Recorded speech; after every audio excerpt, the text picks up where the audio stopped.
Just reaction to the big news. Obviously really pleased. I think it's been a fantastic 2 years since I arrived at the football club, and I think it was an easy decision yet again to extend the contract here and can hopefully and surely continue the progress that we've made on and off the pitch in the short time. I think it's 2 years tomorrow you'll be here, Justin.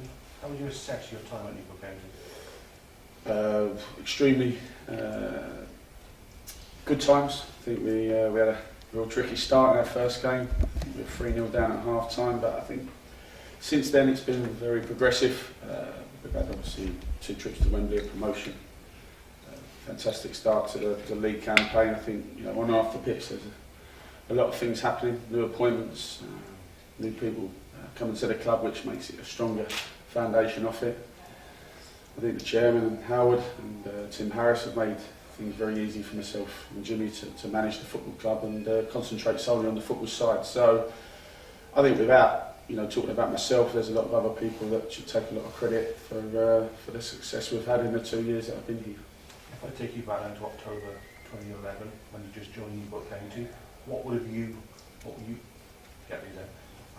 thought success for Newport County? Well, I think we needed to reassess. I think that for no wrong reasons that people were talking about winning leagues and getting promoted, but I have to say with a squad of players that there was only one place that team was going, and that was to be relegated.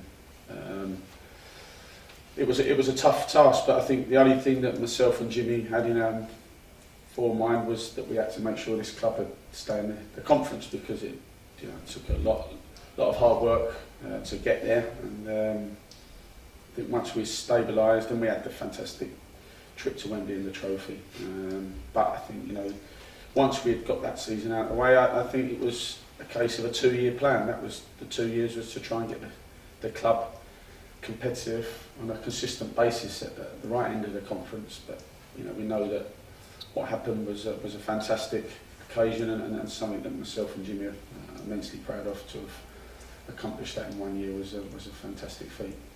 Not only the promotion, but moving grounds to Rodney Parade as well. How much, it's been a big transitional period. I always say, I said when it happened, when Howard was pushed that across the line and was instrumental in us making that switch, that would have been the most important assignment that we made, and that was clearly true. I think it made mine and Jimmy's job a hell of a lot easier to attract players to the football club. It made us able to change our style of play, be a fast-flowing football side where at Spitty we wasn't able to do that. We had to change our methods and our ideas of the way we want the game to be played. But it was the catalyst and the foundation for us to have able to have built that promotion winning side. You signed a new contract till the summer of 2016. What considerations did you have to make before putting pen to paper? There was no consideration needed. The chairman, Howard, and all directors, everyone connected with the football club have the same ambitions as mine, and they always have been. Everyone's backed me 100% since I've been here. There's never been any doubt of that. There's never any interference on the football side of things, which is a major importance to myself. I had that at previous clubs, and I think it holds football clubs back. And these guys are not only people that I work with, but have built up a fantastic friendship with over the 2 years that I've been here. And there was no real fault. I think that the club is continuously progressing on and off the pitch, and I think it can continue that progression. But we must make sure that we are coming hand in hand on and off the pitch. But we are working tremendously hard off the pitch to catch up with what we've done on the pitch, and that's exceeded anyone's expectations. But when promotions and success come your way, you're never going to turn them down. So we have to keep progressing, but make sure that we work together and make this club a stable club that can continue to progress forward.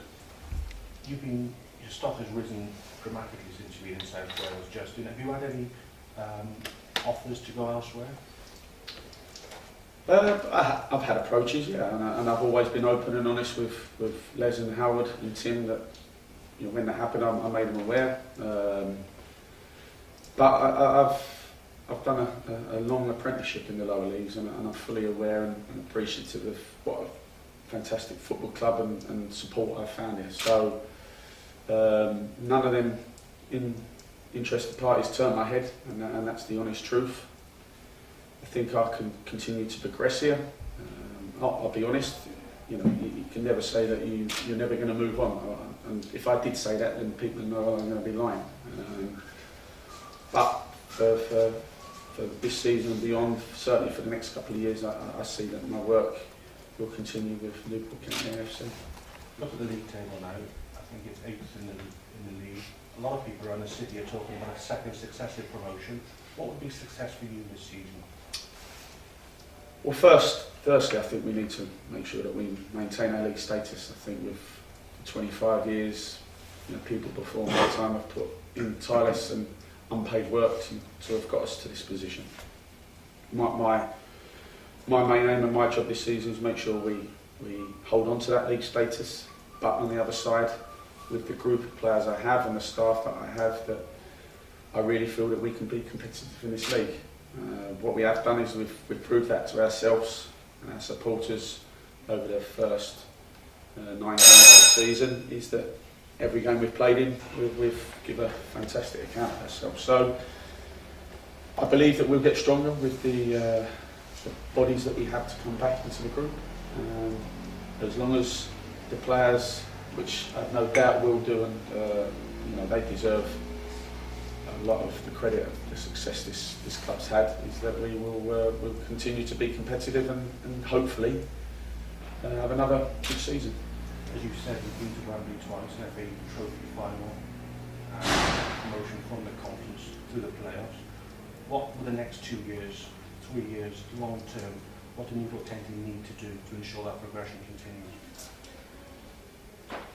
Well, I think we have to make sure that stability is key, that we're not solely reliant on Les's money, that we continue to grow as a club with our attendances, with our off-field activities, sponsorship.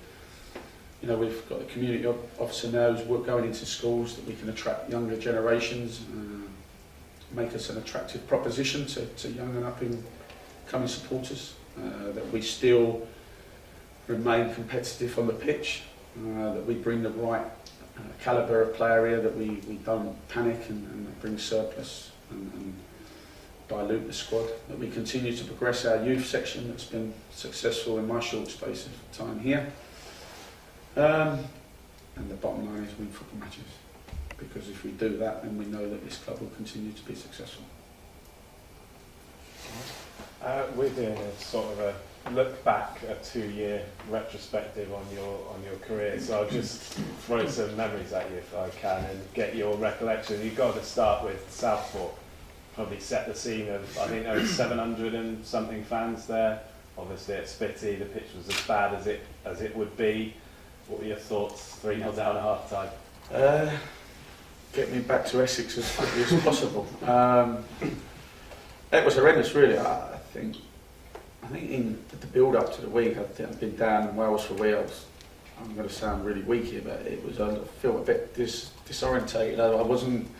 I missed home, and be 3-0 down at half time was an absolute disaster. So I think I then realised that the size of the task to keep the club in the conference was a little bit bigger than I actually thought, and I think what it did make me realise is that sometimes squads can be better on paper than they actually are in a game. So that was for sure. So you were 1-0 down at Fleetwood, weren't you? 38 seconds, yeah. 38 seconds the next game. Yeah, I think if I could be Doctor Who, I'd go in that time tunnel and do one, couldn't I? Because I don't think I was flavouring up for any county fan at that time as well.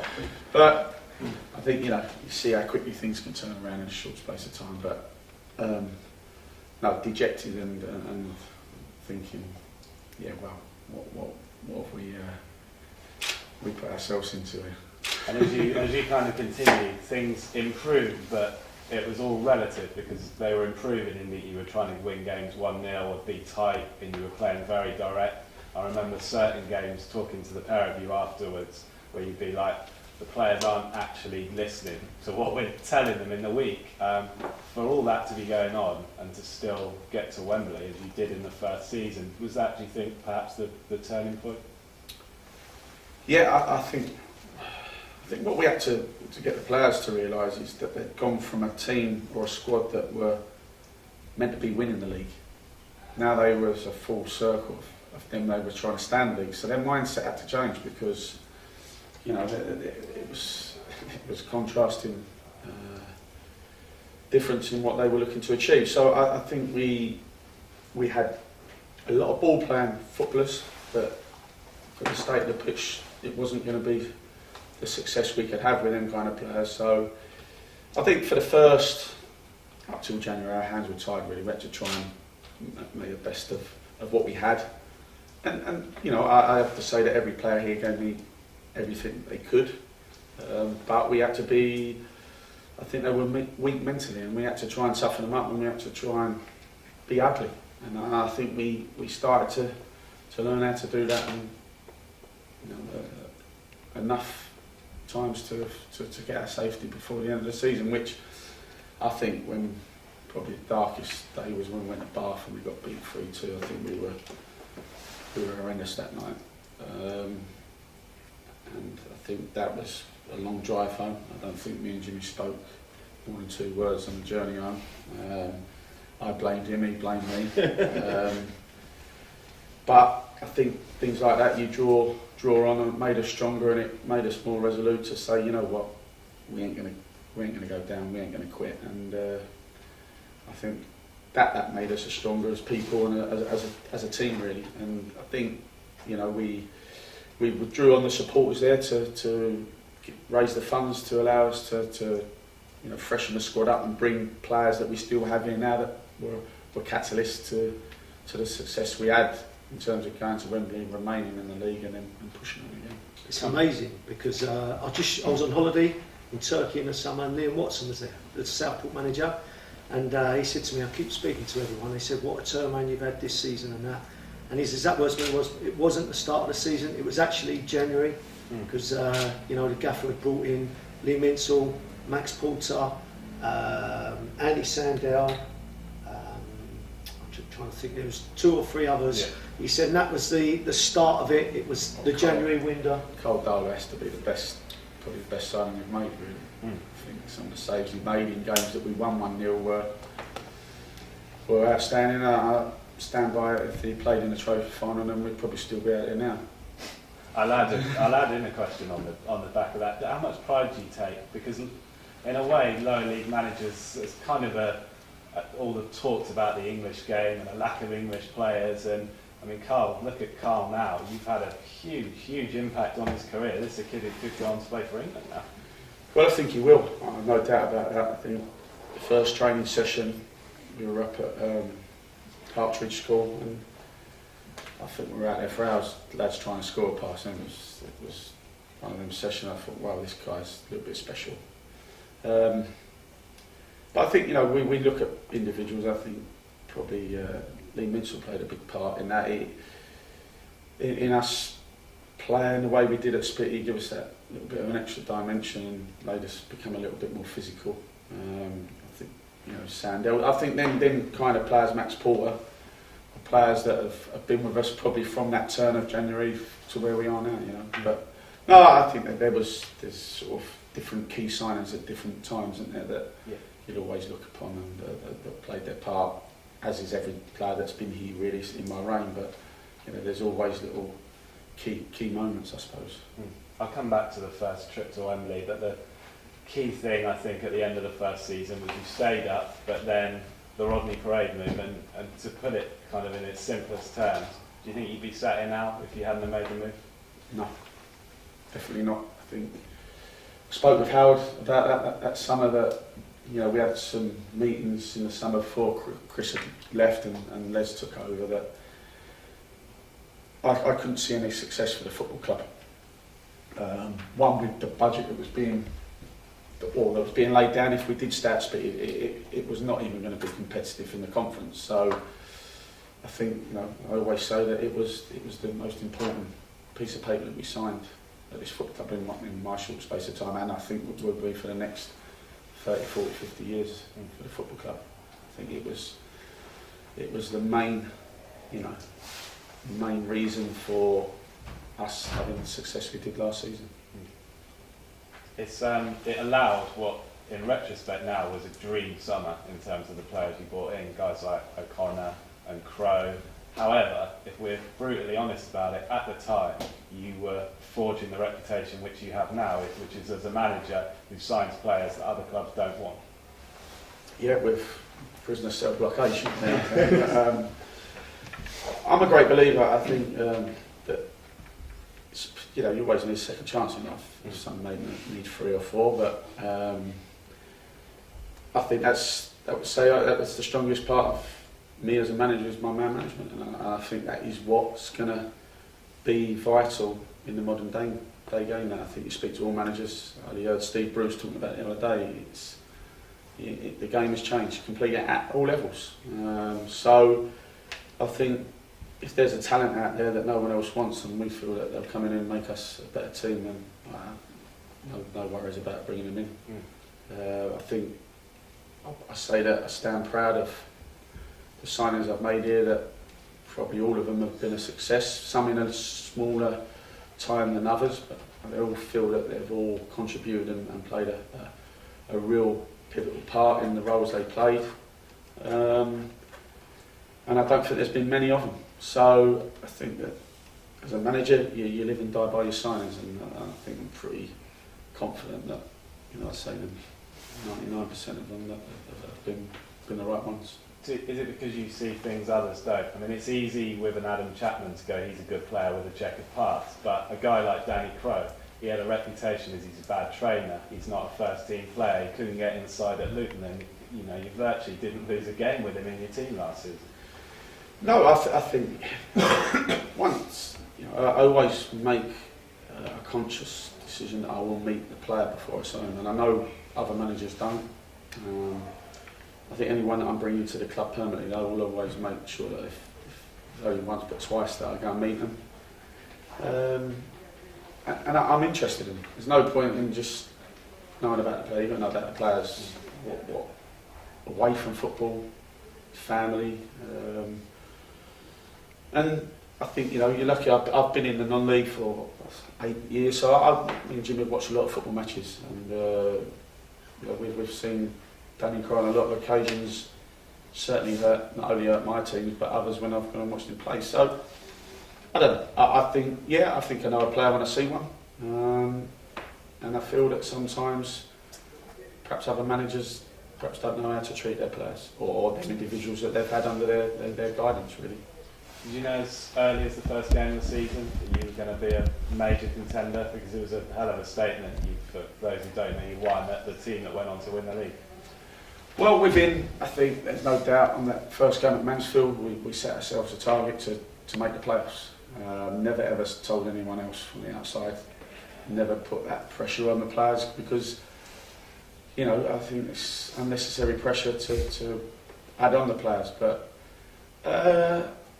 I think probably when we got to Christmas time that we knew what we had was going to be enough to certainly get us in the playoffs. But I still felt that even at times we were going to win it. I really did. But no, not probably the first game. I thought that, the first 5 to have got off to that start, we knew that we were always going to be in the top half. There was no doubt about that for the start we had. So, I think it's very, very difficult to have said after one game that we were going to go into promotion. But I think as time went on, the spirit became greater, the togetherness, the focus of the players was always good. We had some disappointing results, and I would never say that the players ever let us down. Maybe, I'd probably say well in a way was our worst performance. In terms of effort, I was disappointed in that, but even at Forest Green, I watched the DVD, and up to they scored, we were the better side. We fell away, and they were clinical on the night and dispatched us 5-0. But other than that, I don't think there's been rarely an occasion that I've had to come off and say the players have let anyone down on any day, really, or night. It's here we probably bring in Les's influence, because it was in the January, total contrast to the year before where the fans had had to scramble money together to get the players you mentioned to keep you up. This time you were in a position of strength and you spent, again, very wisely. Jolly had a lot of other options and they were asking for a lot more money than you eventually paid. Do you think that was, again, a key part of the season? Yeah, no doubt. I think, I stand by what I did. I allowed him to go, but I wasn't going to get caught in the bidding war. Christian had been with us, he knew what it was about, he knew what we thought of him as a club. I know that perhaps there was a bit of criticism from outside that I should go into bidding more and etc. But I felt that every player has a valuation and I stand by that. And I've said I've come from a club that no longer exists anymore, so I understand what the importance of stability at this football club. But I've always said that the chairman and Howard have always backed me in a decision that we were able to go and purchase a player. We'll talk about him probably later in terms of Connor, but Connor was the first player that we purchased. But I suppose probably our first sort of major signing for a fee was Christian, and I think it was one that was a catalyst to us, gaining promotion. We come on to 2 Wembley games, so I just want to throw in, you mentioned the experiences at Rushden. Do you think that shaped how you see your long term and why you appreciate the things you appreciate at Newport? Because the last very successful manager here perhaps didn't see the bigger picture and that didn't work out so well for him. You talked about other offers, but stability and knowing what you're working with and knowing who you're working with is perhaps massively overlooked by some in football. Yeah, I've no doubt. I think past experience play a major part in me continue to develop here. Probably if I hadn't have gone through them experience, then they might have jumped at the first chance to be nearer home, to go to a league club before we were, or to go to a higher league club. But I'm thankful for the guys that are sitting on this table with me now, Jimmy, Howard and Les. I think friendships have played a key role away from the club. But I think that the non-interference is major for me. I think along the way I've had a lot of interference and it distracts from what you're meant to be doing as being a football manager, and you start fighting people, and that hasn't happened here. It's just been continuous support, and it's every time that I have signed a new contract here, it's been an easy decision. There's no doubt about that. I think from everyone, I think it's easy when we're winning football matches, no doubt about that. But I think that there is everything at this football club to continue to progress, and it's a fantastic challenge, and one we look forward to. So yeah, no, it's obviously past experience, but obviously being involved in what happened at Rushden has certainly made me grateful for what I have here. Two on Wembley. Obviously, when you got to the playoffs, the bookies and everyone else had their narrative, which was Grimsby against Kidderminster in the final. You were telling pretty much everyone that it was going to be County against Wrexham, or that was your feeling. Why were you so confident on that? And secondly, to what extent do you think the Vars final had a real sort of helping hand on how you performed on the day? I think there was a lot of bitterness within the group that we had been made to play. The amount of games that we did in a short space of time, it took us out of the title race. No fault of our own, and we've seen that. Even when we were fighting relegation the year before, and we wanted to go and play a few games at Rodney Parade, we wasn't allowed to. But Kate said we're allowed to play at 7 different venues, which says to me that somewhere along the line someone's anti-Newport County. But that made us a little bit more steely, a little bit more determined. I think once we knew we couldn't win the league, I think we spoke about it, we drew a line, and from that day I see a complete focus of a group of players that, as a manager, there's never 100% in football, but I had an unbelievable belief that we were going to win it, and it didn't matter who we come across to who we were playing. That it was our year. I spoke to you. I think we've made it as important as we could do to the players that it was life changing, not only to ourselves but to everyone involved in the city.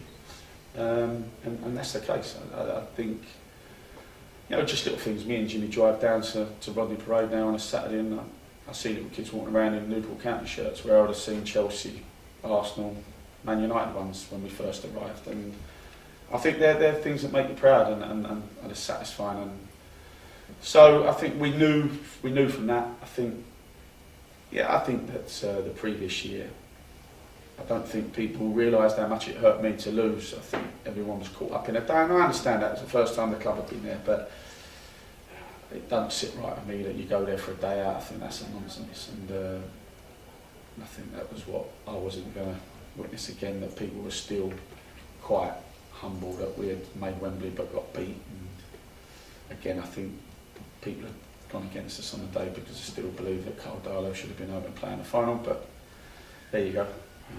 But yeah, no, I think that the trophy had a big part to play, because I think we'd gone there as players and we'd made the day out, we'd gone in suits and flowers and etc. But we just treat it as any other game. So I think it certainly helped and played its part in our preparation.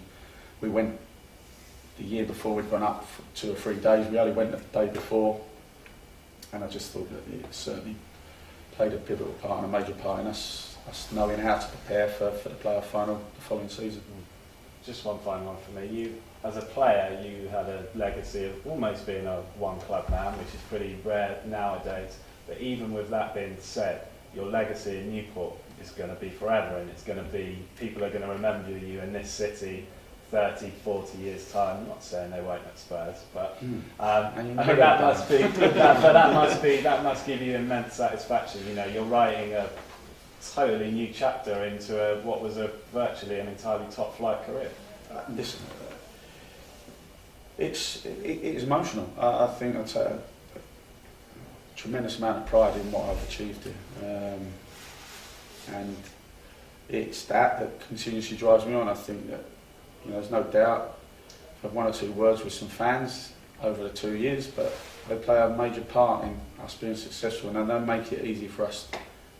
Majority of the time, they can get a little bit nervous, as they did on Saturday, but they've played a big part. And I think I think the big thing, when we went out after the games, after Grimsby, I then realised what it actually meant to the people of Newport to have their team back in the Football League, and take a lot of pride out of that. And I was loyal as a player, and I think that stands me in good stead as a manager. And I feel that there's a lot more work to be done here at Newport, I really do. Just on the game.